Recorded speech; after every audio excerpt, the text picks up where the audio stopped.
fear, fear,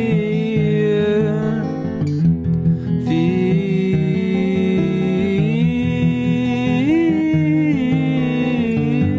Something I know about you.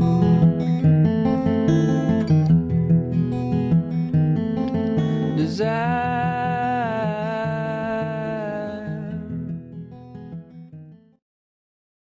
Bonjour et bienvenue dans mon 5e épisode de podcast. Je suis Laetitia, vous pouvez me retrouver sous le pseudo Letty Bout de Fil sur Instagram, sur Revelry et sur mon blog qui est un petit peu à l'abandon ces derniers temps.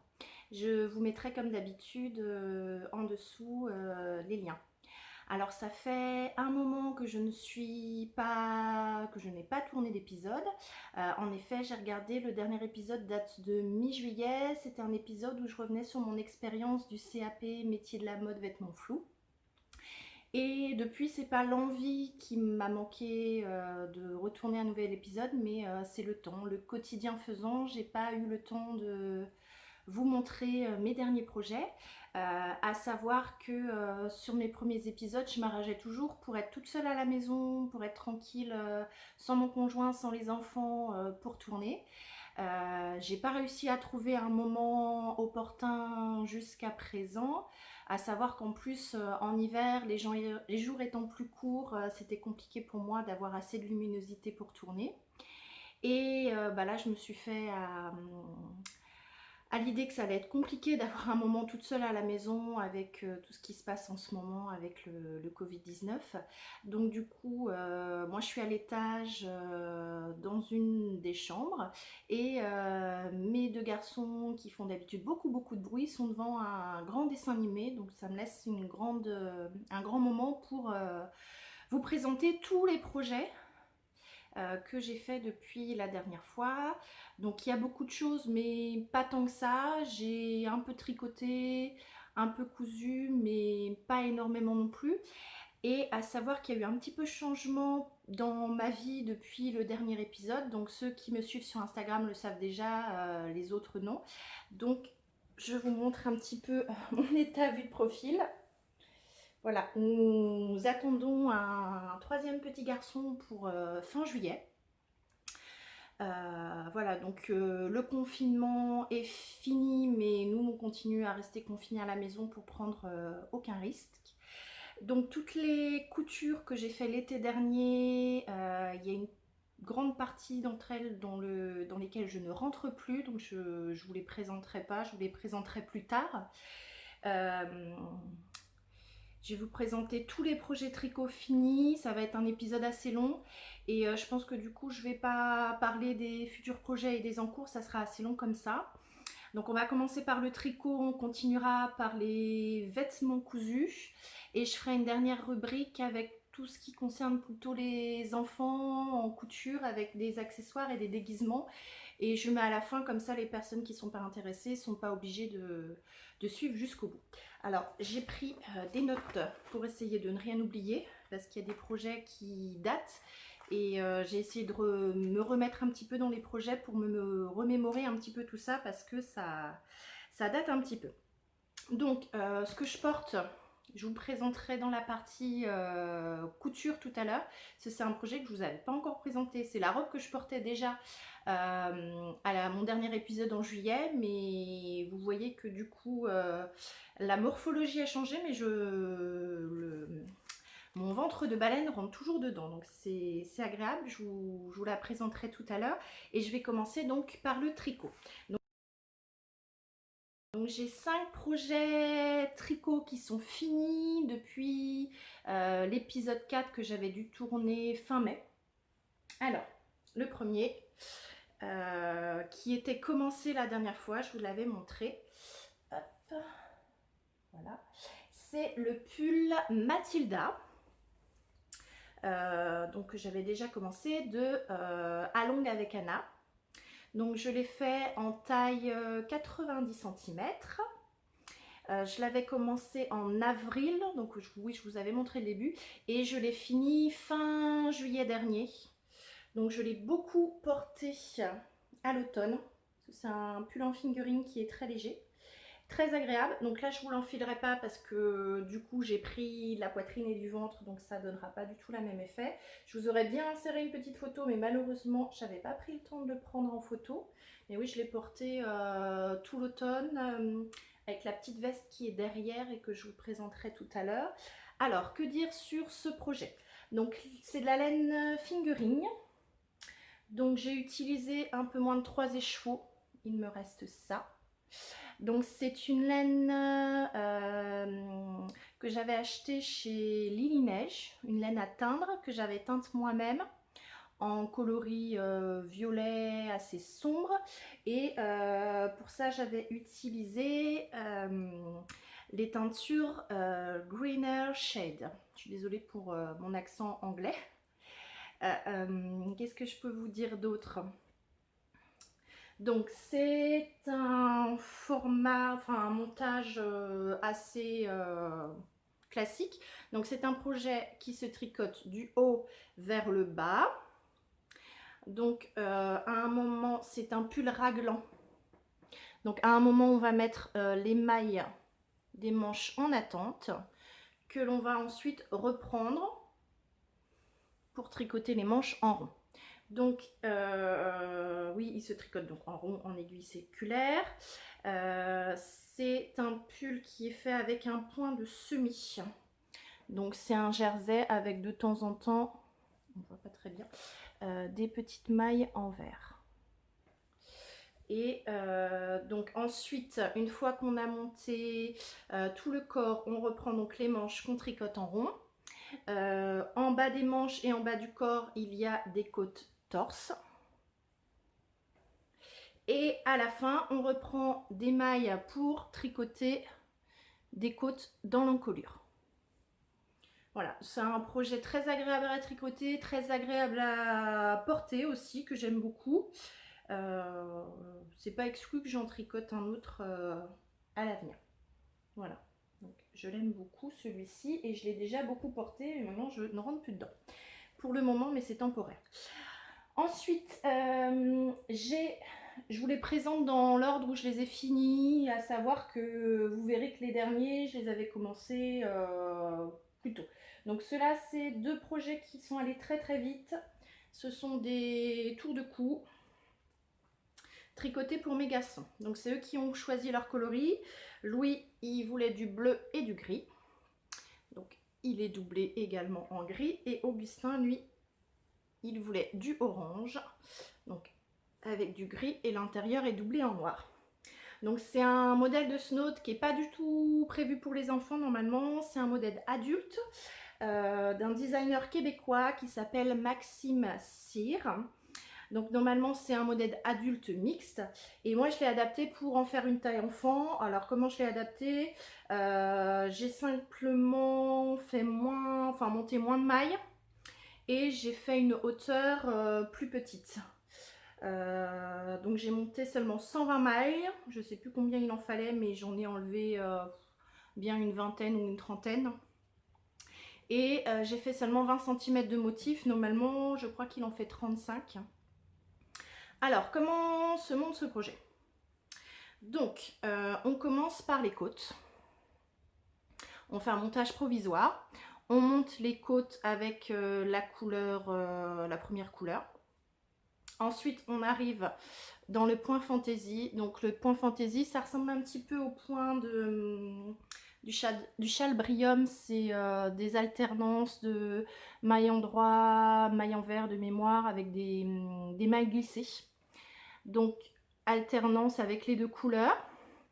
On fait la longueur souhaitée. On refait ensuite les côtes avec la première couleur. Et ensuite, on va prendre la laine qu'on a choisie pour la doublure. Et donc là, on va tricoter en jersey la même hauteur que le point fantaisie. On tricote, on tricote, on tricote. Donc au début, ça nous fait un très long tube. Et quand on a la longueur souhaitée, en fait, on va reprendre le rang qui est sur les aiguilles.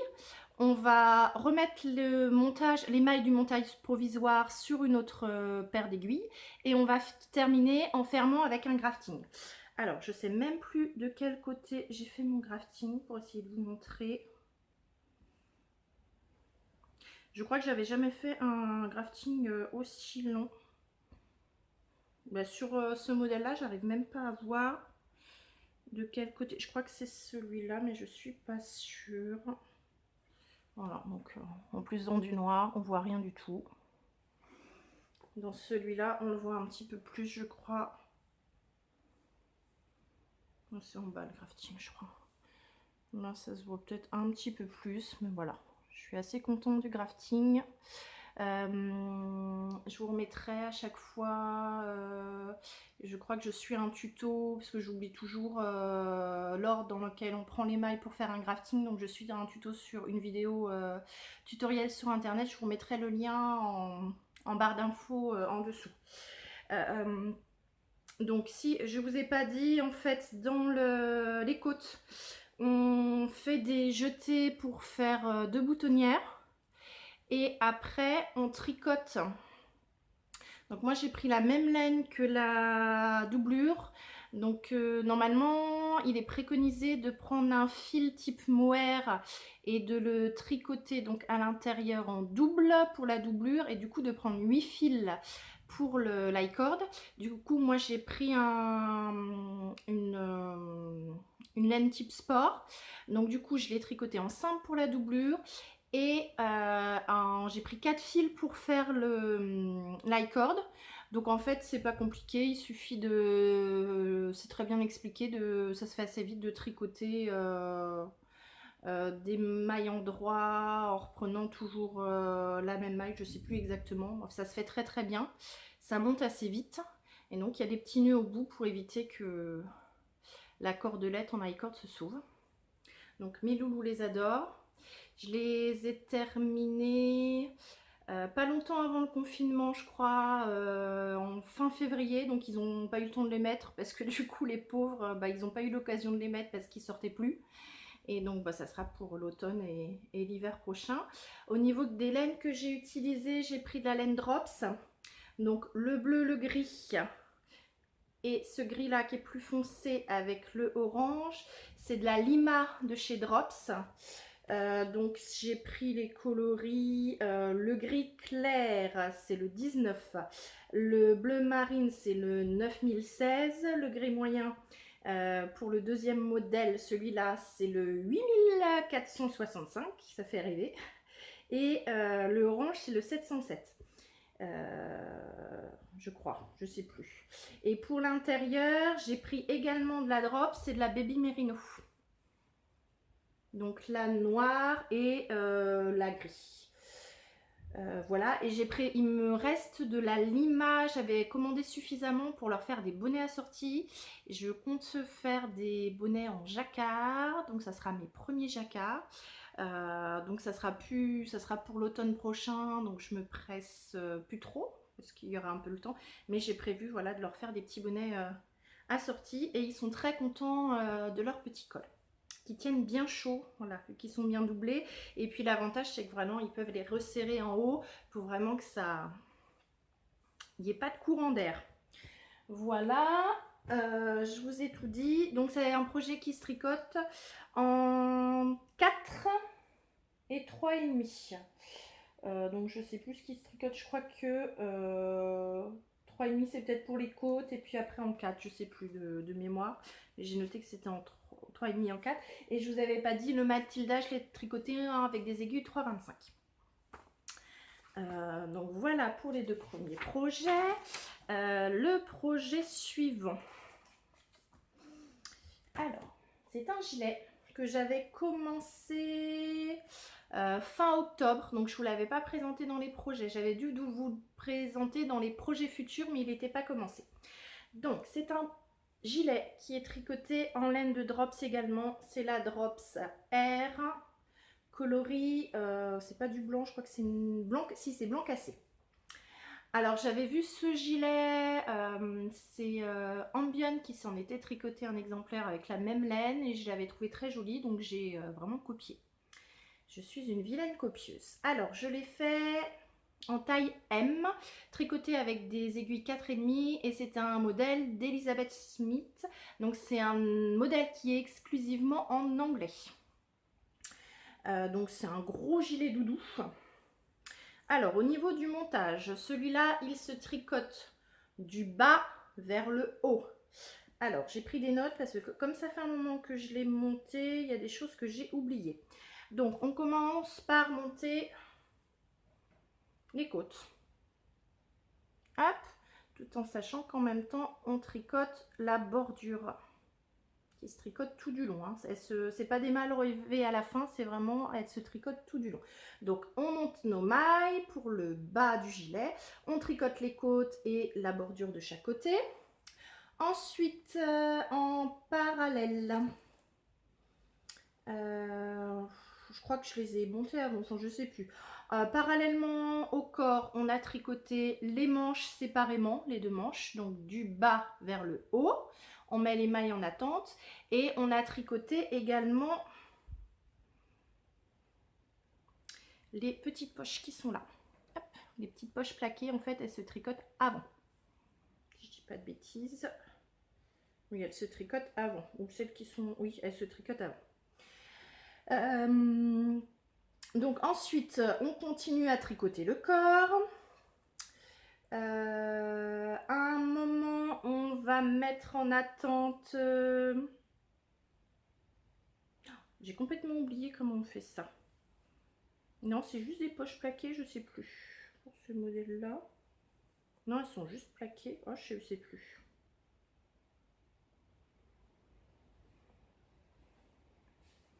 Non, elles sont juste plaquées, je crois, les poches. Mais on met des... Je crois qu'on met des... si, je crois qu'on met des mailles en attente. Bon, je vais pas vous dire de bêtises, j'ai complètement oublié comment j'ai fait. Je sais que comme le patron était en anglais, je m'y serais prise à plusieurs fois pour relire, pour bien comprendre. Oui, j'ai juste mis que les poches étaient rattachées ensuite. Je sais plus, il y avait une histoire. Je crois qu'en fait, les poches, si je dis pas de bêtises, elles sont tricotées. Là, elles sont pas rattachées, elles sont juste rattachées sur le côté, sur les deux côtés à la fin. Mais là, elles sont reliées par le tricot. Donc, on monte, on monte, on monte. Sur la bordure, il y a une espèce de... Il y a des mailles croisées, mais je crois pas que ce soit vraiment une torsade. C'est plus simple qu'une torsade. On monte, on monte, on monte, on monte. Quand on arrive aux emmanchures, on va rajouter sur les aiguilles les manches. Et on va commencer à réduire pour faire de chaque côté les raglans. C'est pas la construction que je préfère. Alors, désolée, ça a coupé. J'avais plus de place sur le téléphone avec lequel j'enregistre. Alors, je vais essayer de reprendre là où ça s'est arrêté, puis je verrai comment je remonte au montage. Donc, j'étais en train d'expliquer de façon un petit peu confuse comment j'avais tricoté le gilet Mazie, parce que ça fait un petit moment maintenant. Donc, j'en étais, je crois, au raglan qu'on faisait en diminuant.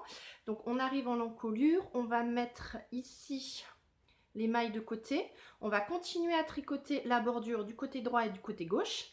Ensuite, on va rassembler les deux parties de la bordure ici avec un rabattage à 3 aiguilles.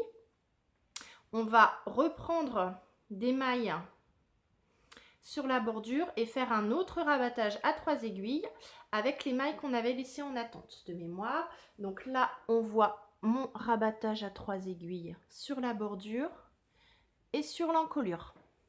Et puis pour finir, on va relever quelques mailles parce qu'il y avait un petit trou sous les emmanchures et faire un petit crafting. Donc pour fermer les dessous de bras de chaque côté.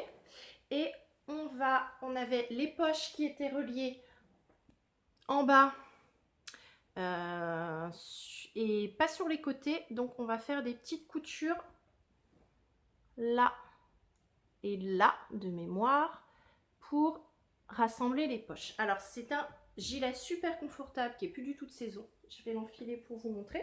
L'avantage des gilets, c'est qu'avec un gros ventre, on voit quand même ce que ça donne. Donc voilà, avec un col comme ça, je vais reculer un petit peu le téléphone pour vous montrer. Donc il tombe sous les fesses, enfin au milieu des fesses. Voilà, au niveau de la longueur. Et sur le devant, Donc, vous voyez la petite encolure avec les espèces de petites torsades, les petites poches sur le côté. Voilà. C'est un gilet que j'aime beaucoup, mais que je ne vais pas garder parce qu'il fait plutôt chaud. Voilà pour le troisième projet. Donc j'espère que on va pas avoir trop d'interruptions parce que j'ai pas énormément de place sur la carte du téléphone. Voilà pour ce projet. On passe au dernier projet tricot. C'est un petit peu mon projet boulet. C'est le gilet Old Romance. Donc, pour ceux qui me suivent, je l'avais déjà présenté plusieurs fois. Donc, à savoir que donc celui-ci, c'est un gilet de patron en anglais également, patron de Rory Locatelli, une designeuse qui vit en Argentine. Donc, c'est un gilet avec sur les manches de jolies dentelles. Donc, on commence par tricoter les dentelles. Hop, les deux bandes de dentelle qu'on va bloquer avec donc les bandes avec une couleur contrastante qu'on va bloquer. Donc à savoir, moi j'avais tricoté la dentelle assez rapidement en octobre 2018. Et ensuite, il faut relever les mailles le long des bandes de dentelle pour former les manches de chaque côté. Et j'avais pas tout compris aux explications, donc j'ai eu du mal à me motiver pour relever les mailles. Donc à savoir que il faut relever les mailles dans la même couleur que la dentelle. Et seulement après, on tricote avec la couleur principale du gilet. Donc ça, j'ai dû m'y mettre, je crois, en juillet 2019. Hein. On est passé d'octobre 2018 à juillet 2019. Donc en juillet 2019, j'avais relevé. Donc on commence par relever les mailles pour faire le dos. Donc on relève, hop, les mailles de la première bande de dentelle. Ensuite, on monte des mailles pour former le dos. Et on relève les mailles de la deuxième bande de dentelle. Donc de là, on va tricoter toute la moitié des manches qui est là avec le dos. Quand on est arrivé à la moitié, on va faire pareil en relevant les mailles sur le devant de la manche, sur la première bande, et pareil sur la deuxième bande. Et là, on va se retrouver avec nos manches entièrement terminées, mais ouvertes. Donc ici, en dessous de la manche, on va faire un grafting. Et je crois que c'est la première fois que je faisais un grafting aussi long. Donc moi, je m'en étais arrêtée en juillet. J'avais relevé les mailles du dos et je l'avais laissé de côté parce que j'avais d'autres projets en cours. Et là, pendant le confinement, je me suis dit, allez, ma grande, tu vas finir ton gilet Old Romance. Ça fait un moment que tu as envie de le mettre. Donc, j'ai pris mon courage, j'ai remonté mes manches et donc j'ai repris mes manches, sans mauvais jeu de mots. Donc, j'ai relevé les mailles pour la manche côté devant. J'ai fait mon grafting. Donc, c'est des graftings assez longs. Je crois que j'en avais jamais fait. Je disais que pour l'école, c'était long, mais là, c'est encore pire. Donc, celui-là, ça doit être le deuxième. On le voit quasiment pas. On le voit pas, hein. Il n'est pas trop mal. Et l'autre, c'est le premier que j'ai fait. Il y a un moment où ça se voit un petit peu par ici. C'est pas parfait au niveau des mailles, au niveau de la tension. Mais voilà, ici c'est pas parfait non plus là. Mais comme c'est sous les manches, bon, honnêtement ça se voit pas. Et une fois qu'on a fait ça, on va faire des diminutions. On reprend les mailles du corps qu'on avait mis en attente. Une fois qu'on a fait le grafting pour refermer les manches. Et donc là ça va être des allers-retours. Une mer de jersey, jersey, avec des petites diminutions au début pour faire l'encolure voilà, qui descend. Et après, du jersey. Donc, j'ai profité du confinement. Je faisais ça souvent en même temps que je faisais travailler mon grand qui est en CP pour éviter de m'énerver. Je tricotais en même temps. Et c'est monté assez vite. En bas, on termine avec des côtes. Donc, la seule modification que j'ai faite, c'est que normalement, c'est des côtes ordinaires. Moi, j'ai fait des côtes torse parce que je trouve ça plus joli. Ensuite, on relève des mailles pour faire la bande d'encolure. Donc on relève beaucoup de mailles, je sais plus combien j'en avais, mais c'est beaucoup. Et donc là j'ai fait aussi des côtes torse. Et pareil, en bas de manche, donc on relève une soixantaine de mailles. Là j'ai suivi ce que disait le patron. Et j'ai fait aussi des côtes torse. J'en ai fait un petit peu moins, j'ai dû faire 2 ou 3 rangs de moins parce que je trouvais ça assez long. Je vous ai pas dit comment je l'avais tricoté, donc la laine grise pour la dentelle, c'est un reste de laine qu'il me restait d'un châle que j'avais fait pour ma maman. Je vous mettrai le lien si ça vous intéresse. C'était le châle Dream Stripe de Lilophile. C'est un patron gratuit que j'avais fait pour ma maman. Et donc là, cette laine-là, c'était de la Féline Fingering couleur argent de pâte de velours. Et il m'en reste encore plein. Il me reste encore tout ça, donc il faudra que je lui trouve un autre projet. Et la laine rose qui est là, c'est de la laine de la Féfile. C'est de la Fingering, mais single. Et cette laine-là, je l'avais achetée suite à un bon d'achat que j'avais gagné, je crois, en 2017 sur la page Instagram de Liz Taylor. Donc j'avais eu un bon d'achat de 40 € plus frais de port chez La Féfile. Et donc j'en avais profité pour commander ces 3 écheveaux de fingering, donc coloris pas chassés. Et c'était déjà dans l'idée de faire ce gilet. Il a toujours été pour ce projet-là. Donc je vous le passe. Donc les manches sont bien longues.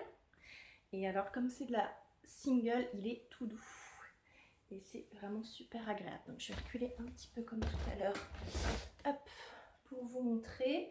Donc c'est un gilet un petit, il monte un peu moins que l'autre, il arrive début les fesses. Et donc c'est un gilet qui n'est pas boutonné. Mais en fait, comme la plupart du temps, je ne boutonne pas mes gilets, ça va. Alors là, c'est une laine un peu nuancée. On a l'impression que ça fait des rayures là sur la vidéo. Mais dans la réalité, ça fait pas aussi zébré que ça. Voilà, donc bon là, ça va pas particulièrement bien avec la robe. Mais avec un petit top blanc ou noir, je le trouve vraiment super joli. Voilà. Hop, donc je suis contente de l'avoir fini. Et à la fin, il me reste ça. De la single, sachant que c'est pas des écheveaux 100 mètres, 100 grammes pour 400 mètres, c'est un peu moins. Je sais plus si je l'ai noté. Est-ce que je l'ai noté? Non, je l'ai pas noté. Enfin, j'ai la page projet sur Ravelry, donc vous pourrez retrouver facilement. Donc voilà, c'est fini pour la partie tricot. Je vous présente pas mes encours. Je vous les présenterai dans une prochaine vidéo parce que là je pense que le podcast va déjà être assez long et qu'on risque d'être coupé assez régulièrement en raison du manque de place sur le téléphone. Voilà, j'ai tout dit, on passe à la partie couture. Donc on va commencer avec la robe que je porte. Alors c'est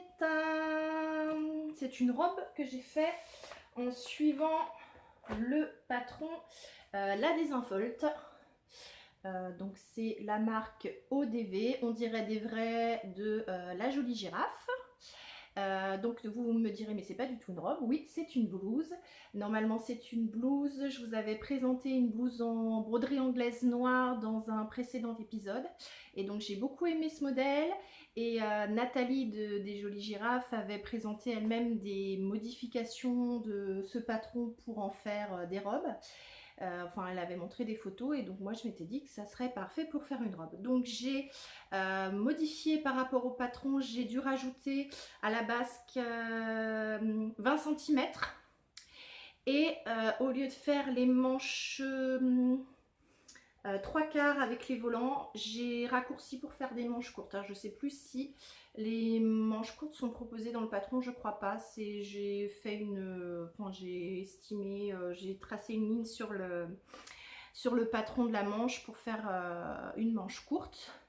Voilà, donc sinon au niveau des instructions, j'ai suivi exactement la même chose que pour ma première blouse, à savoir que normalement c'est un modèle avec parmenture. Et moi j'ai préféré doubler entièrement, donc j'ai doublé avec un tissu, un voile de coton noir, tout le haut. Donc les manches ne sont pas doublées, la basque n'est pas doublée. Donc je suis partie sur une taille M. Voilà, comme habituellement je suis toujours plus, j'ai une taille plus fine en haut qu'en bas, mais là comme c'est un vêtement ample, j'ai pas pris en compte la mesure de mes hanches, et donc vous voyez que, je vais reculer un petit peu là, donc je vous mettrai une photo de avant, je m'étais pris en photo l'an dernier pour Instagram pour le mi-mode mai. Et donc elle m'allait bien, et là avec le ventre de baleine, hop, ça passe encore, donc du coup ça remonte, hop, ça remonte un petit peu plus sur mes jambes au niveau des genoux, mais voilà, c'est encore tout à fait décent. Donc j'espère que je pourrai la mettre après l'accouchement pour allaiter, comme en fait elle est boutonnée là, mais j'ai peur qu'en fait au niveau de la montée de lait ça passe plus au niveau de la poitrine. Donc on verra d'ici là. Donc j'hésite à m'en faire une autre dans la taille au-dessus. Qu'est-ce que je vous ai pas dit pour le tissu? C'est une viscose lurex que j'avais acheté en mai dernier chez les Coupons Saint-Pierre. Donc j'avais 3 mètres et j'ai dû utiliser un peu moins de 2 mètres. Et le voile de coton noir, c'est un gros stock que j'avais acheté, c'était à 1 € le mètre au marché de la ZUP à Sens. Voilà, je crois que je vous ai tout dit. Donc c'est un patron que j'aime beaucoup, et les explications de Nathalie, la designeuse, sont vraiment très claires. Voilà. Ah si, je vous ai pas tout dit. En fait, entre le dernier épisode que j'ai tourné en juillet et hier, je crois que je n'ai pas remis cette robe parce que j'ai eu une petite mésaventure. Alors je ne sais pas si c'est lié au tissu qui est un peu fragile ou si vraiment je suis une Pierre Richard au féminin. Mais en fait, je me suis rendu compte un jour, en juillet, en la lavant, que, alors, est-ce que vous allez le voir, j'avais un gros trou dans une de mes manches. Hop, le trou, vous voyez, un gros trou. Et donc je sais pas trop si c'est parce que le tissu était trop fragile, parce que j'ai aussi la manie, je sais pas si ça n'arrive qu'à moi, de quand je passe au niveau d'une porte ouverte, de m'accrocher les manches dans les poignées de porte. Et je me demande si du coup c'est pas une poignée de porte qui aurait fait un trou. Donc du coup je l'avais mis de côté en me disant il faut que je démonte la manche pour en recouper une parce qu'il me reste du tissu. Et bon, en fait, je l'ai mis dans un coin et puis je l'ai complètement oublié. Et là, récemment, je me suis dit, c'est dommage quand même. C'est une robe, je l'ai essayée, qui me va encore, parce que j'ai plus grand chose que dans lequel je rentre encore. Mais je peux pas la mettre parce que j'avais démonté la manche et j'avais pas de manche. Donc, j'ai pris mon courage à deux mains il y a quelques jours et j'ai recoupé une manche. Bon, comme je suis pas très douée, j'ai coupé une manche droite au lieu de couper une manche gauche. Non, l'inverse, j'ai coupé une manche gauche au lieu de couper une manche droite parce que c'est celle-ci que j'ai changée. Donc j'ai dû m'y reprendre à 2 fois et en fait c'était très très vite fait et voilà. Donc je sais pas si on voit la différence. Donc celle-ci, elle a été moins lavée comme je l'ai rajoutée par rapport à celle-ci. Donc si je refais un trou dans celle-là, j'ai une manche d'avance, elle est déjà découpée, c'est pratique. Donc voilà, je suis bien contente d'avoir fait ces petites réparations sur cette robe parce que je vais pouvoir en profiter un petit moment. Voilà pour ça. On continue avec un autre projet qui est également un patron de La Jolie Girafe, on dirait des vrais, c'est la veste Slowly. Donc celle-là, je l'ai cousue il y a un moment aussi. Je l'avais cousue avant le CAP, donc j'avais dû la coudre à cheval sur mai et juin. Donc la voici. Hop. Donc j'ai utilisé un velours Milleray noir que j'avais acheté pas cher, pareil au marché de la ZUP à Sens. On trouve des tissus à 1, 2, 3 € de mètre. Et donc pour la doublure, c'est un coton imprimé avec des petits chats que j'avais trouvé à Mondial Tissu.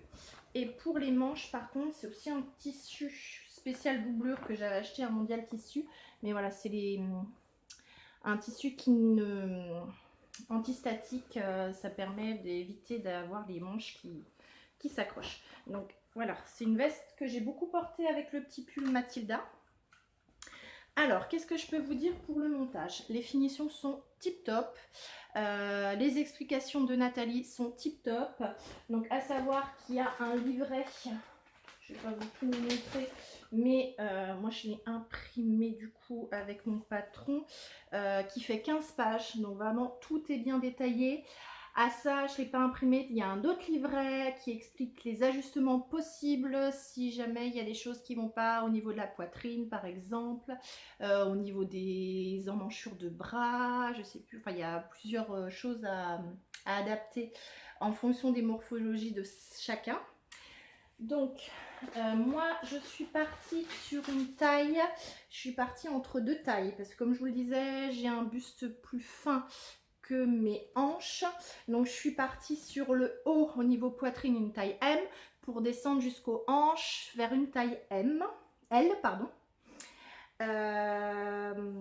Alors au niveau du montage, alors de mémoire, ça fait un moment que je l'ai fait.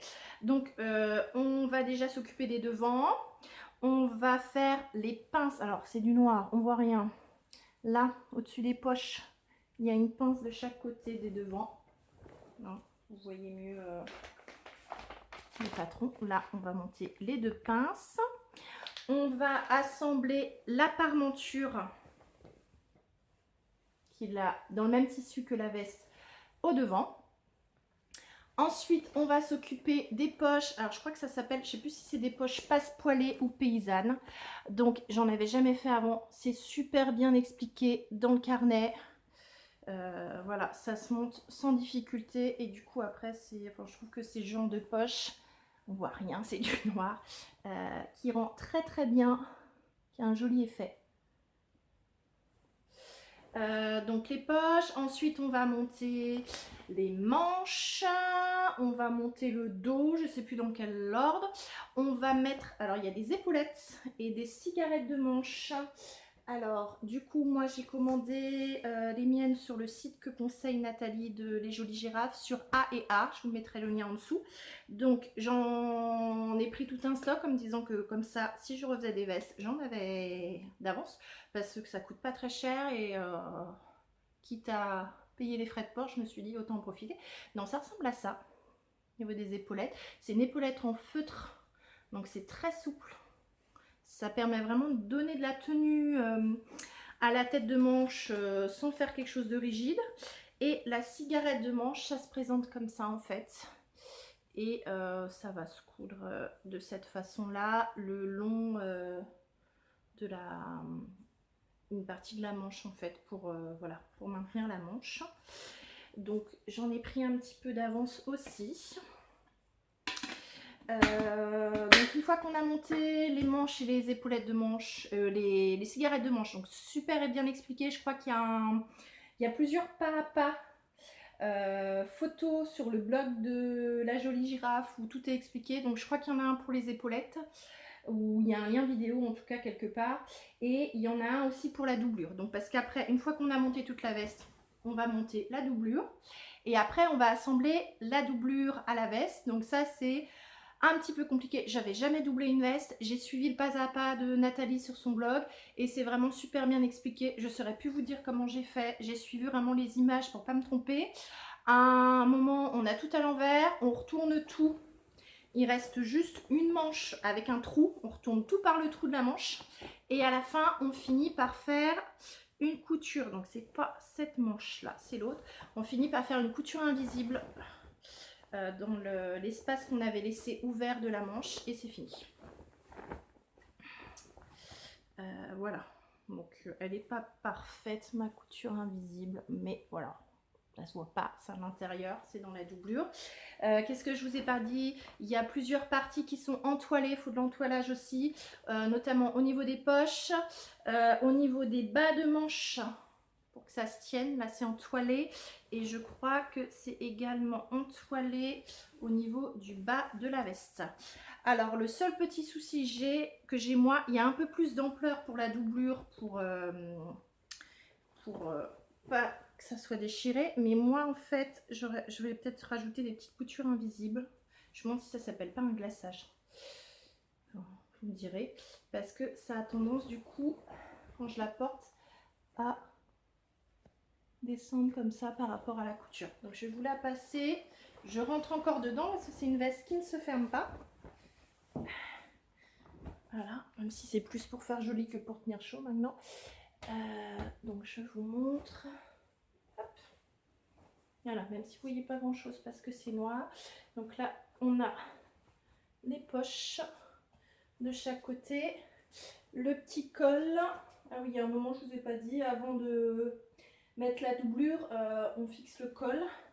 Voilà, et j'aime beaucoup ma doublure discrète et fantaisie à la fois avec ces petits chats. Voilà, donc je compte bien en faire d'autres dans des tissus un petit peu plus fantaisie.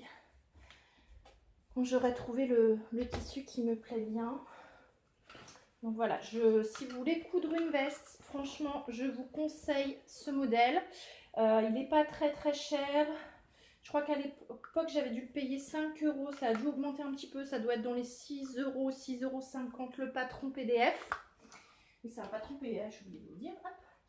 Et franchement, les explications sont très claires, avec des pas à pas en photo.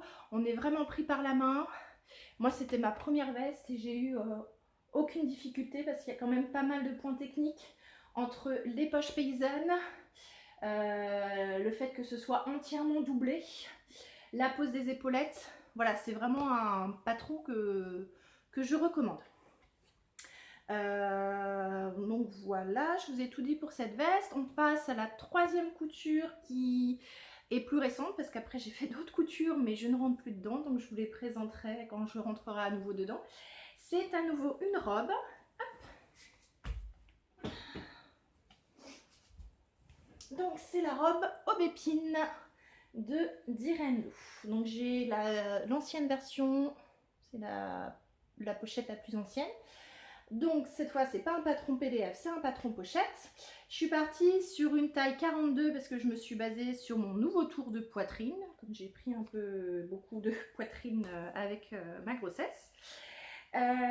J'ai pas suivi toutes les instructions, à savoir que normalement ce modèle il a la particularité, donc c'est une robe taille empire, c'est-à-dire qui s'arrête sous la poitrine et qui est vasée en dessous, donc c'est pas normalement un patron grossesse mais ça convient très bien au gros ventre.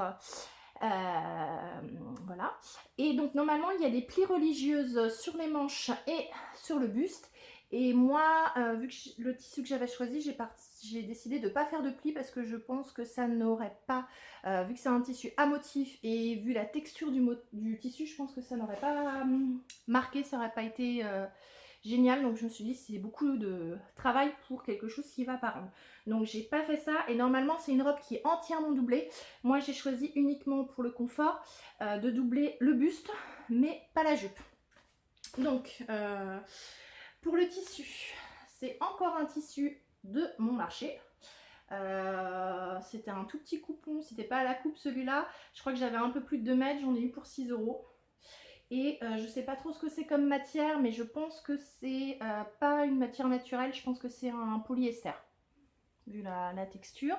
Donc il est de couleur moutarde ou safran, avec des fleurs blanches, bleues, vert d'eau et bordeaux.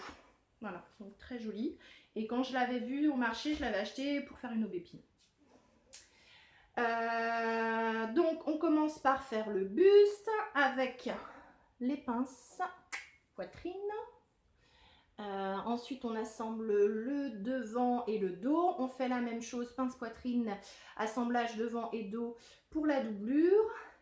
On les assemble ensemble. Non, on les assemble pas ensemble. On assemble les côtés pour le buste et pour le buste de la doublure, et ensuite on assemble à ces deux, on les assemble ensemble. Ah, je vais y arriver. Au niveau de l'encolure, on retourne, on rajoute les manches.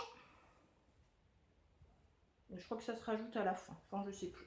Après on va faire des petits plis creux au niveau des jupes. Donc il y en a 1, 2, 3, 4 devant, 1, 2, 3, 4 derrière également. On assemble ensemble, non je vous dis des bêtises, c'est une jupe avec des poches, donc on va déjà assembler les poches sur le côté de la jupe et donc ensuite on assemble ensemble les deux côtés de la jupe, sauf hop, au niveau des poches. Donc moi j'ai choisi de ne pas doubler, comme mon tissu n'est pas transparent, je n'ai pas doublé la jupe. Et ensuite on va repasser la couture là. Moi j'ai fait un repli comme je n'avais pas de jupe. On va faire une coulisse en fait. Et avant de faire cette coulisse, il faut faire deux boutonnières pour pouvoir passer ensuite dans la coulisse un lien. Et donc j'ai choisi de faire le lien dans mon même tissu et là j'ai galéré, c'est l'étape qui m'a pris le plus de temps parce qu'au départ j'avais fait un tube où j'avais mis endroit sur endroit et je comptais le retourner, mais comme il était très étroit pour passer dans la coulisse et que mon tissu est quand même assez épais, je n'ai jamais réussi à le retourner, donc au bout d'un moment j'ai laissé tomber, j'ai décousu et j'ai décidé de refaire mes plis directement au fer pour coudre directement comme un biais. En repliant les bouts. Et deuxième galère après, c'était de passer mon lien dans la coulisse. J'y suis allée avec une épingle à nourrice qui n'arrêtait pas de s'ouvrir comme c'était assez étroit et épais. Et donc j'ai dû passer une demi-journée rien que pour coudre le lien et le passer dans la coulisse. Mais voilà, donc là ça permet de resserrer au niveau juste en dessous de la poitrine. Et il reste énormément de place pour le ventre. Donc je vais marquer une petite pause et donc je vais la passer pour vous montrer ce que ça donne. Et puis je continuerai le reste de l'épisode avec cette robe et je vous présenterai le reste des projets. Voilà. Voilà, donc j'ai mis la robe aubépine. Hop, donc là on voit bien mon ventre de baleine. On dirait pas qu'il me reste encore un peu moins de 2 mois. Et donc au niveau du buste, elle est très bien taillée. Donc les plis religieux, ça aurait fait trop. Le petit lien qui permet de resserrer. Et si j'ai fait une autre modification, pour être sûr que ça remonte pas trop bas au niveau de mon ventre, au niveau de la longueur. Et vu mon ventre, j'ai rajouté, je crois, à peu près 5 cm. Voilà. Désolée, je suis essoufflée. Donc je pense que je vais m'en faire une autre, peut-être sans manche et sûrement en rajoutant une patte de boutonnage sur le buste pour qu'elle soit compatible allaitement pour après l'accouchement. Voilà en ce qui concerne la couture femme. Ensuite, hop, je vais vous présenter ceci. Donc c'est un petit sac à projet. Donc au niveau du patron, j'ai suivi un patron et un tutoriel gratuit sur le blog de le nid de la linotte. Je vous mettrai le lien en dessous. Donc c'est la deuxième fois que je couds ce patron. J'en avais déjà cousu un l'an dernier que je vous avais montré, que j'avais fait avec la piqueuse plate pendant que je m'entraînais pour le CAP. Donc ce patron il existe en 3 tailles. Taille 1, 2, 3, donc il va du plus petit au plus grand. La première fois j'avais réalisé la plus grande taille et la taille 3. Là c'est la taille intermédiaire, c'est la taille 2. Donc dedans j'ai mis un projet que je vous montrerai une autre fois. J'ai de quoi faire un gilet femme et ça tient dedans. Voilà. Donc au niveau, c'est un pochon qui est entièrement doublé. Pour l'extérieur, j'ai utilisé des restes de gabardine qui me restait d'un sac que j'ai coupé, cousu, mais qui n'est pas terminé, que je vous montrerai peut-être au prochain épisode parce que j'ai dans l'idée de le finir pour me faire un sac à langer. Et à l'intérieur, j'ai utilisé un coton imprimé avec des motifs d'inspiration japonaise. Et de mémoire, celui-ci, je l'avais acheté en l'été 2018 quand on était parti en vacances en Bretagne. Donc il doit venir de chez Myrtille Tissus à Vannes. Voilà. Pour les liens, hop, j'avais rien en stock. Donc c'est du recyclage. Ça, c'est un jeu de lacets qui avait été donné à mes garçons. Un jour, on était allé manger au Buffalo Grill. Donc je leur avais pas laissé parce que je me suis dit qu'ils allaient faire des bêtises avec. Par contre, je l'avais gardé en me disant que ça pourrait me servir pour de la couture. Et le devant, comme vous pouvez le voir, il est brodé. Et donc je me suis lancée dans la broderie. C'est ma toute première broderie. Bon, j'en suis pas mécontente. Je trouve qu'elle est pas trop mal, même s'il y a plein de petits défauts. Voilà, donc je me suis mise à la broderie. Pour ceci, j'ai suivi, donc c'est un motif de fleurs qui a été mis gratuitement sur le blog de Julie de Jolis Songes, qui a lancé un défi broderie. C'est le 5e qu'elle lançait. Moi, c'est la première fois que je le suivais, enfin que je le suivais, que je le faisais, parce que j'avais déjà suivi les 2 précédents. Et ça faisait un moment que ça me tentait, puis je m'y étais pas mise. Et puis là, je me suis dit, oh, allez, j'y vais. Et en fait, ça tombait super bien parce que j'ai décidé ça avant le confinement. Donc, j'avais commandé tout ce qu'il me fallait sur Rascol. Et du coup, le défi a commencé au début du confinement. Et ça m'a tenu pendant plusieurs semaines. Ça me faisait des petites étapes détente pendant le... Donc mon téléphone est capricieux, on a encore été coupé. Donc je vous disais, ça faisait des petites étapes, étape par étape. Et donc Julie de Jolis Songes, pour chaque étape, nous donnait des liens vers des tutos vidéo pour chaque point. Donc j'ai appris tout un tas de points. Donc il y a le point de nœud, c'est ces petites boules là, avec lesquelles j'ai eu un peu de mal au début, mais finalement je crois que c'est mon point préféré. Le point de feston, c'est celui qui est au milieu. Je crois qu'on l'a fait qu'une fois. Qu'est-ce qu'on a eu? Le point de tige. Le point de tige, je l'aime bien aussi. C'est celui-ci qui rend super bien. Le point de plume, là, celui-là aussi, je l'aime bien. Ça, c'est le point de bouclette. Alors, suivant les fils, ça rend plus ou moins bien. Qu'est-ce qu'on a eu d'autre? On a eu le point de fendu, le point lancé et le point de chaînette. Il est sympa aussi celui-là. Alors où est-ce que je l'ai, le point de chaînette? Hop, il est là par exemple, sur les feuilles qui est là. Donc c'est vraiment un nouveau loisir que j'apprécie beaucoup. Je pense que d'autres broderies suivront. Par contre, là quand je me suis décidée pour me lancer dans ce défi, je savais que je me suis dit il faut que je trouve un projet pour la broderie, parce que si je fais une broderie, elle va me servir à... Enfin, je vais pas la mettre en valeur. Si c'est juste pour la mettre dans un cadre, non. Donc je m'étais dit je vais faire un sac à projet et j'étais partie tout de suite sur ce patron. Donc j'avais découpé la pièce de mon devant avant de me lancer dans la broderie, avant de l'installer sur le cercle à broder. Voilà, et donc du coup j'attends d'avoir un nouveau projet avant de me lancer dans une nouvelle broderie, pas à l'inverse, broder quelque chose qui sera pas mis en valeur sur un accessoire ou sur un vêtement. Et sur son blog, Julie de Jolis Songes a mis d'autres, il y a tout un tas d'autres motifs à disposition gratuitement qui sont super jolis. Il y a des petits insectes, des petits oiseaux je crois, des fleurs. Donc je vous conseille d'aller suivre son blog et son fil d'actualité Instagram, parce qu'il y a plein de jolies choses sur la broderie. Voilà, donc là j'en suis super contente. Je vous parle rapidement de la couture qui m'a occupée le plus ces dernières semaines. C'est la couture de masques, comme beaucoup d'entre vous. Je vais pas y passer longtemps, c'était juste pour vous dire que moi j'ai suivi donc le tutoriel de l'atelier des gourdes qui suit les recommandations de la FNOR. Donc j'en ai fait déjà des modèles avec élastique.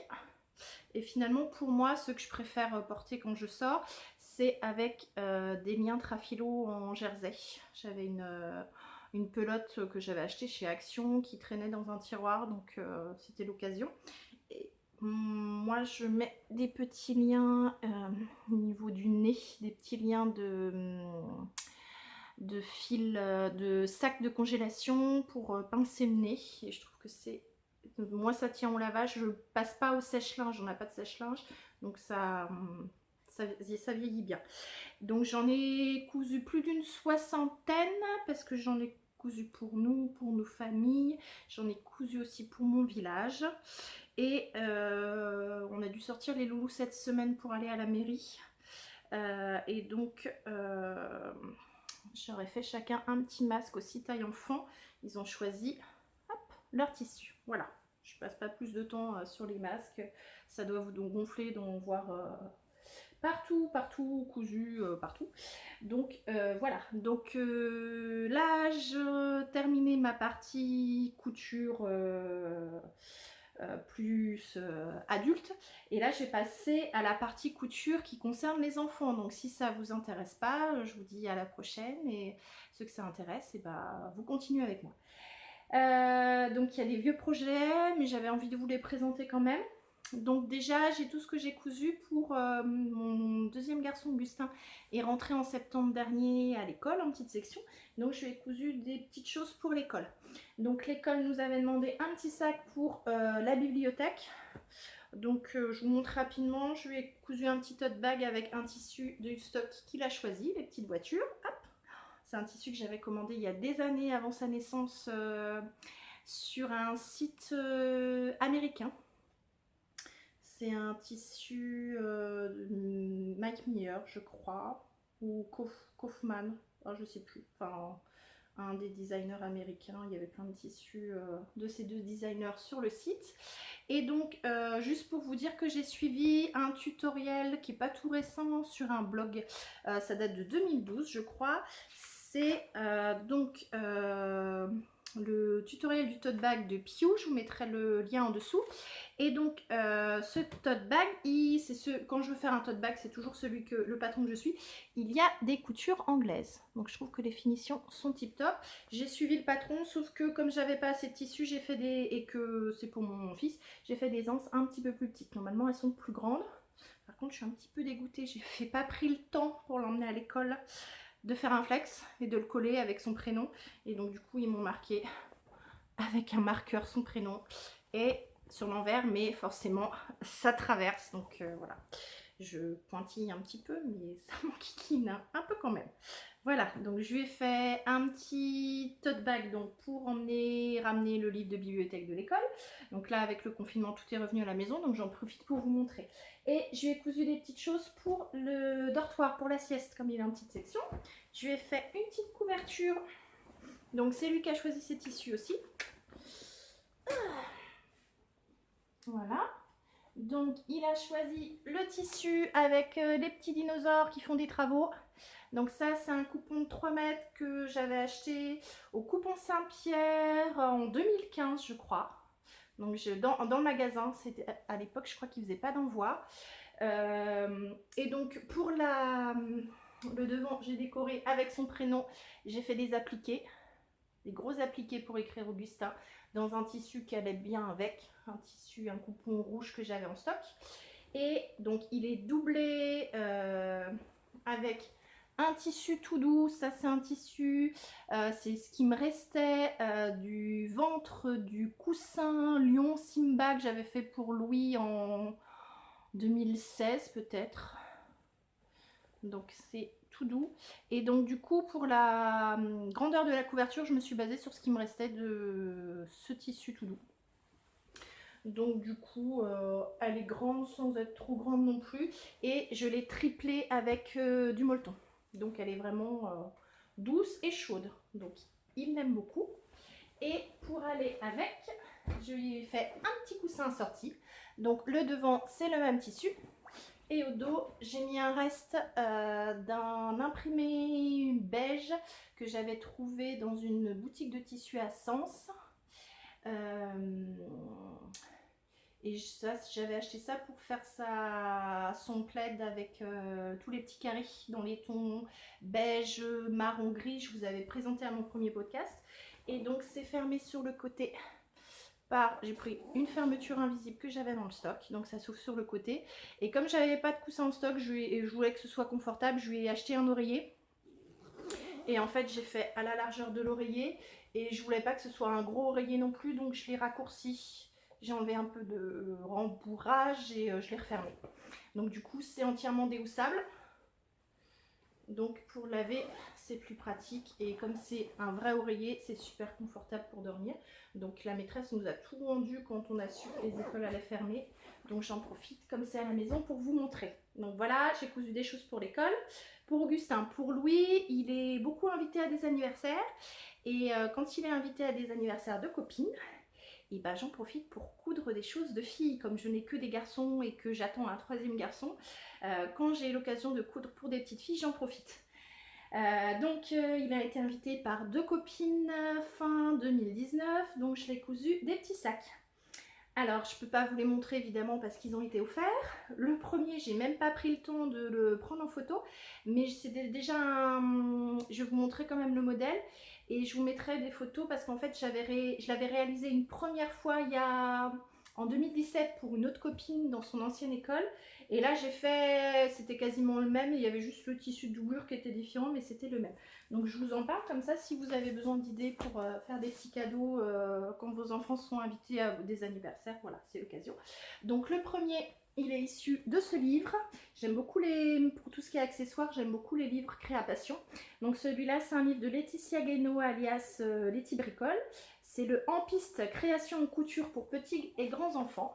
Et donc bah, c'est celui de la couverture, c'est celui-là. En fait, je crois que j'ai acheté ce bouquin pour ce sac. Donc c'est le sac Panda qui est là. Alors moi je n'ai pas fait tout à fait la même chose. Au niveau des yeux, il a un œil fermé le mien et un œil ouvert. Donc je vais vous insérer la petite photo.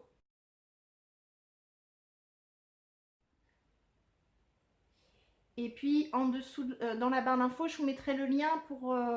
j'avais fait un article de blog la première fois que je l'avais cousu pour la copine de Louis. Et donc là, j'ai fait quasiment le même. Il y a juste la doublure, j'avais plus le même tissu, donc c'est une autre doublure, mais c'était quasiment le même. Donc c'est un patron que je trouve très joli, très sympa pour une petite fille. Ensuite, le deuxième, je peux pas vous le montrer non plus, il a été offert. J'ai été piochée dans celui-ci, donc toujours chez Créapassion. Cette fois, c'est un ouvrage d'Edwige Foissac, alias La Petite Cabane de Mavada. C'est l'univers en couture de la Petite Cabane de Mavada, sac, poupée et autres accessoires. Et c'est aussi le sac de la couverture, c'est celui-ci. C'est la pochette Edgar le Renard. Donc, je vous montre. Hop. Voilà. La modification, c'est que moi, j'avais pas de petit lien en cuir pour faire la sangle, donc j'ai fait une sangle comme dans le modèle du panda avec du tissu. Donc mon premier modèle, je vous insère une petite photo. J'avais pris le temps de le prendre en photo.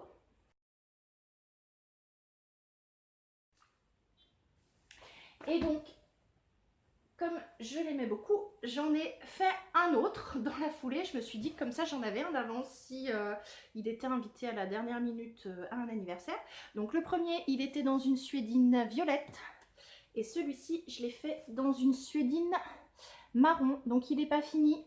Il manque le petit nœud, là, à rajouter soit un petit pompon, soit un petit rond de simili-cuir pour faire le nez.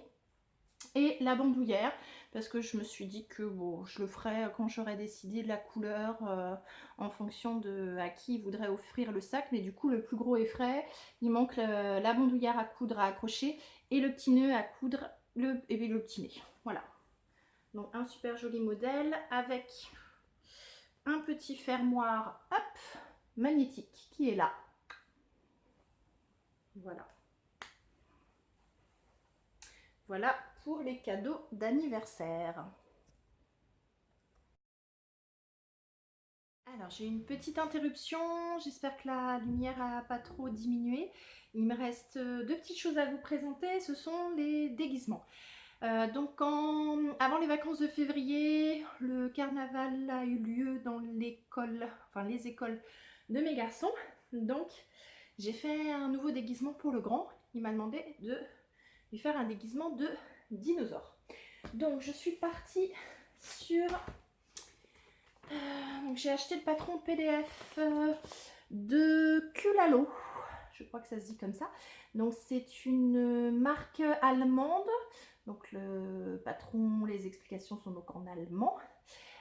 Qui fait beaucoup de doudous qui vend des tissus Minky, qui vend des tissus des patrons, qui vend des patrons de doudou et quelques vêtements aussi dernièrement. Et donc il proposait, j'ai vu passer cette petite combinaison animale, donc overall für Tierkostüm. Donc à partir d'un même patron, ils proposent eux de faire au choix le déguisement de mouton, la girafe, le léopard et il y a un fichier supplémentaire pour modifier, faire une licorne. Donc de mémoire, je crois que ça va de la taille 18 mois ou 2 ans jusqu'à la taille 8 ou 10 ans. Comme c'est des tailles allemandes, je sais plus du tout la taille que j'ai faite. Ah non, je l'ai noté sur la pièce de mon patron. Donc pour Louis qui vient d'avoir 7 ans, j'ai fait une taille 104. Oui, une taille. Non, c'est pas celle-là. Parce que c'est la taille. J'avais découpé la taille 104, mais ça n'allait pas. Donc j'ai retaillé une autre taille. J'ai fait la taille 128. Donc je pense que c'est par rapport à la hauteur. Mais je suis pas sûre parce que tout correspondait pas. Donc je suis partie sur la taille 128. Et donc j'ai adapté pour faire un dinosaure. Donc moi ce que j'ai fait, normalement il y a une poche, j'ai pas fait la poche. Donc j'ai fait la combinaison avec les manches. J'ai pas fait le coloriton contrastant pour le ventre. J'ai tout fait de la même couleur. J'ai pas mis d'oreille au niveau de la capuche. Par contre dans le dos de la combinaison et dans le dessus de la tête, j'ai inséré des petits piquants de dinosaures et j'ai rajouté une queue en suivant un patron dans un livre pour modifier des vêtements du commerce, des transformer en déguisement. Donc il y avait juste le patron de la queue dans un livre, mais je ne sais plus du tout lequel que j'avais emprunté à la médiathèque à laquelle nous sommes abonnés. Donc ça donne ceci. Donc j'avais choisi ce patron là parce que je voulais une combinaison avec capuche intégrée à la combinaison et qui se ferme par le devant. Donc voilà, donc pas évident à vous montrer, pas porté. Donc sur le devant ici, j'ai une fermeture invisible. Hop, on voit pas du tout. Donc j'ai fait avec, normalement il fallait une fermeture plus longue, mais j'ai fait avec ce que j'avais en stock. Je crois que c'est des 60 cm que j'ai. Donc j'ai mis une fermeture invisible noire, mais du coup on ne voit que la tirette. Hop, une fois que c'est fermé, on ne voit plus rien. Donc voilà, j'ai pas fait la couleur contrastante pour le ventre et j'ai pas fait les poches. J'en voyais pas l'utilité. Donc la capuche est doublée avec un vert plus clair. Donc le dinosaure est en panne de velours vert, je sais plus, vert foncé. Et donc j'ai un vert plus, ça fait plutôt vert émeraude, celui-là vert pomme. Les deux, je les ai commandés sur le site de Rascol. Ça vaut pas très cher du tout. Après au niveau solidité, je sais pas. Donc j'ai la capuche qui remonte au niveau du cou. Donc j'ai inséré des petits piquants. Donc ça, je sais pas ce que c'est un tissu synthétique que j'ai trouvé à Mondial Tissu dans le rayon déguisement. Et ça me faisait penser à des petites écailles de serpent. Donc je me suis dit que c'était super pour faire les dinosaures. Donc c'est simplement des petits triangles, deux petits triangles. Que j'ai doublé avec du molto thermocollant que j'ai retourné pour insérer dans la couture de la capuche et du coup dans la couture du dos, à savoir que je ne sais plus, je crois que le dos normalement était fait en une seule pièce et du coup pour pouvoir, je suis pas sûre, hein, mais il me semble que c'était fait en une seule pièce et du coup pour pouvoir insérer mes piquants, en fait au lieu de plier mon tissu pour avoir une seule pièce, et ben j'ai coupé mes deux pièces en rajoutant des marges de couture, je crois. Je suis pas sûre du tout. Je sais plus si c'est moi qui ai fait l'adaptation ou si de base il y avait deux morceaux. Voilà, donc j'ai rajouté la queue qui a aussi ses petits piquants, qui est entièrement doublée avec de la watine pour le rembourrage, et j'ai fixé ma queue avec des points visibles. Alors par contre après une journée de carnaval, j'ai un petit peu souffert, il faudra que je refasse quelques petits points ici parce que c'était un peu plus lâche et du coup je crois que j'ai des petits points, ouais, j'ai des petits points qui ont cassé, donc il faudrait que je le refasse. Donc voilà, et donc la combinaison au niveau des manches et au niveau des bas de jambes, il y a des élastiques. Donc du coup, si c'est un peu plus long, ça permet de remonter, voilà, que ce soit la bonne taille. Voilà, hop, la petite capuche. Donc je vous insère une petite photo.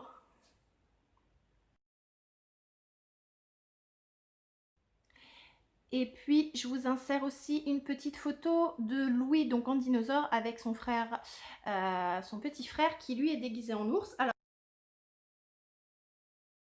Alors, l'ours, je vais aller très vite. C'est pas un déguisement que j'ai fait spécialement. En fait, c'était un déguisement que j'avais fait pour Louis à la crèche en 2015. C'était son premier déguisement pour la crèche. Je l'avais fait en 2 ans. Par contre, ça taillait énormément grand. J'avais fait un ourlet à l'époque. Et c'est du 2 ans qui taille comme du 3-4 ans. C'est très large et très long. Donc du coup là, pour Augustin qui avait à l'époque du déguisement 3 ans et demi, ça lui allait super bien. Il l'avait mis pour Halloween déjà, le déguisement de l'ours, et là il l'a remis. En plus ça tient chaud par rapport à la période de février, c'était tip top. Donc déguisement de l'ours, je vous mets en dessous le lien de l'article de blog que j'avais fait à l'époque.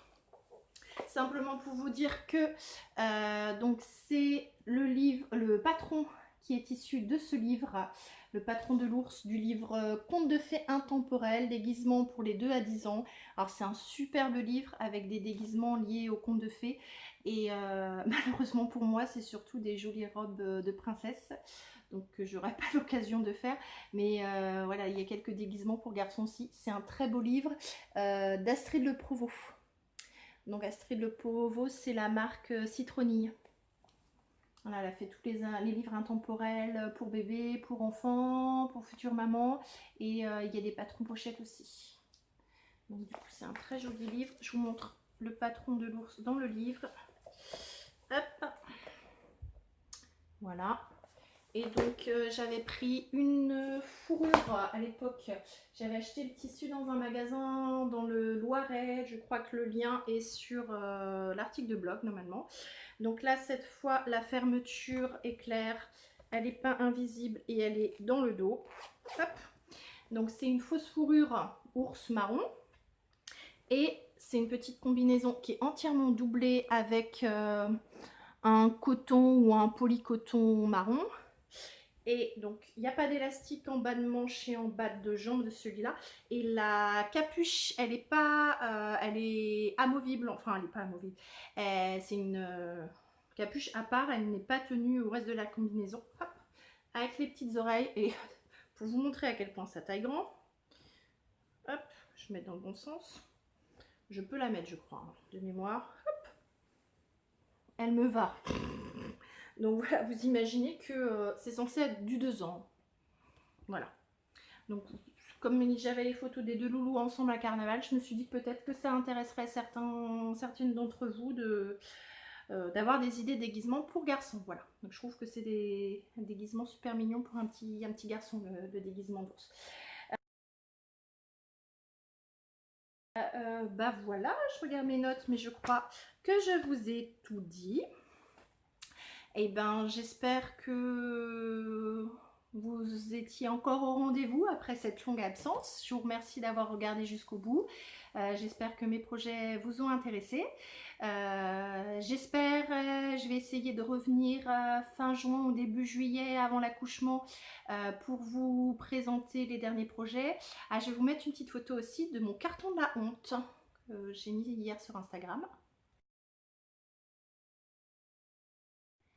Donc j'ai fait du tri dans mon bureau atelier et j'avais des petits projets un peu partout, soit des choses couture où il me manque un tout petit quelque chose à finir, ou alors des pièces, des vêtements où il y a un petit quelque chose à reprendre, à raccommoder, des choses décousues. Et là j'ai tout regroupé ensemble et je me suis rendu compte qu'il y en avait énormément. Et donc le but ça va être d'essayer au mois de juin de diminuer, voire de supprimer ce carton, que tout soit vide. Donc d'essayer de faire 1 ou 2 pièces par jour. Il y a des fois il manque pas grand chose pour me débarrasser de toutes ces choses. Pour vous dire, il y a des choses qui sont là depuis des années. Il y a des projets que j'avais découpés et que j'ai pas encore cousu pour Augustin en 1 an. Là du coup là ça ira pour bébé qui est dans le ventre, et à l'inverse il y avait des projets en 4 ans que j'avais découpés pour Louis à la même époque qui iront pour Augustin là maintenant.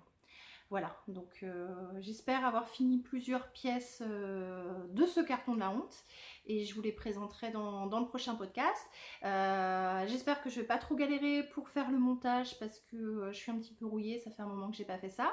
J'espère que le volume sonore sera bon parce qu'il y avait eu des problèmes dans certains épisodes et là j'espère que j'ai parlé assez fort. Et voilà, je crois que j'ai dit tout ce que j'avais à vous dire. Continuez à prendre soin de vous et de vos proches. Je vous souhaite plein de courage pour la suite et je vous envoie plein de bisous et je vous dis à bientôt.